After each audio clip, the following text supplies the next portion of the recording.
You've been behind the scenes on other movies. How was it to be in front of the camera this time? It's been interesting. You know, I was only interviewed, so it wasn't really like having to do scenes. But this part of it is really far out. You know, doing the interviews and having theater filled with people who see the movie and start to think of me as a non-human kind of person. Well, you seem pretty human to me. Yeah, I feel pretty human. Yeah. But besides movies, you've obviously had such a big impact on the music industry. Can we talk a little bit how you formed Alice Cooper into being the rebel superstar that we know today? Right. I don't know if you know, it's a team effort. But with Alice, we realized early on that it was the whole team of us realized that it was hatred of parents that really was what would get him to be successful. And it was a lot of fun. That gave us an outlet for really having fun. It looked like it. I mean, all the stunts, like putting the chicken on stage. All fun stuff.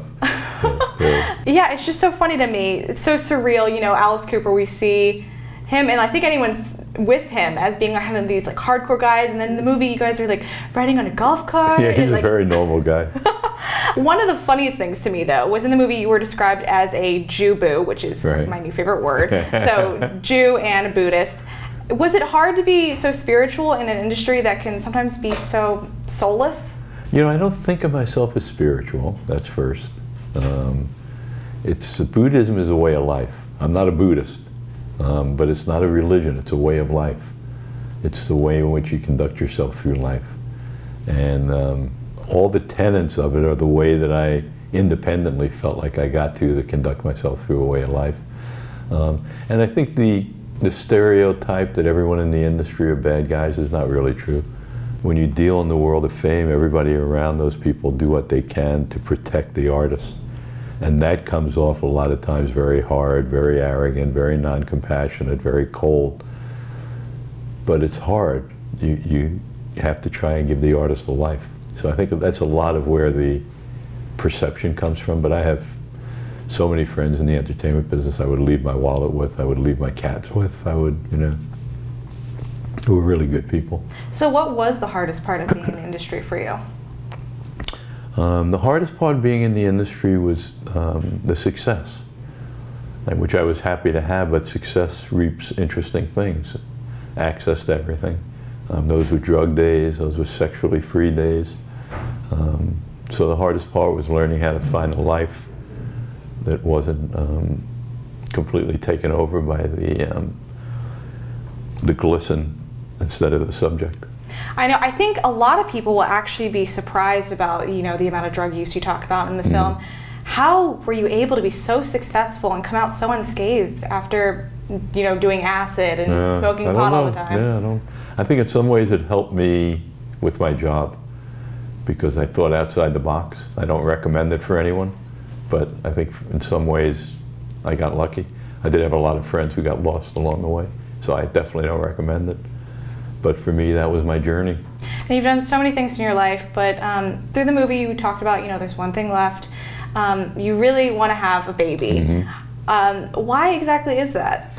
I love babies. I love the innocence of a baby. I have a new great-granddaughter in Maui who's 9 months old, and just the innocence is so beautiful. But you have your fur babies, your cats, right? Yeah, I have my fur babies. You are just so multi-dimensional. So not only are you this big, you know, music and movie industry person, but you also really have this passion for cooking, which I just find so funny. I think they're great artists, really great artists. What, is there any connection to why you love cooking so much? No, I was mentored by Mr. Verger, who happened to be a cook. And because of that, I learned to cook. And I think if I critique my own life, I think what I maybe do best is cook.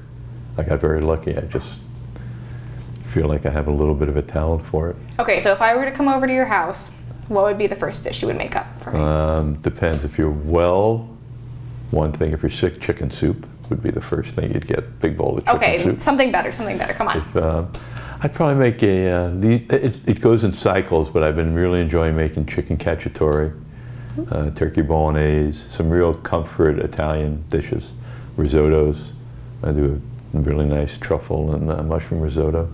So I think probably Italian comfort food would be the first thing I would make. And lastly, if you could go back in time and tell yourself anything, what would it be? Any advice? Probably eat better in the early years of my life. I sort of pay a price now for not having a consciousness of what you put in your body. Really affects the way, I think of the body almost as a car, and if you don't clean the oil filters regularly, you get in trouble. There was a time in the culinary world where there was no consciousness, so I ate more foie gras than any human being should ever eat, more butter than any human being should ever eat, and I pay a bit of a price for it now, so that would be the only thing I would go back and have a difference with, although I wouldn't want to miss the meals. They were great.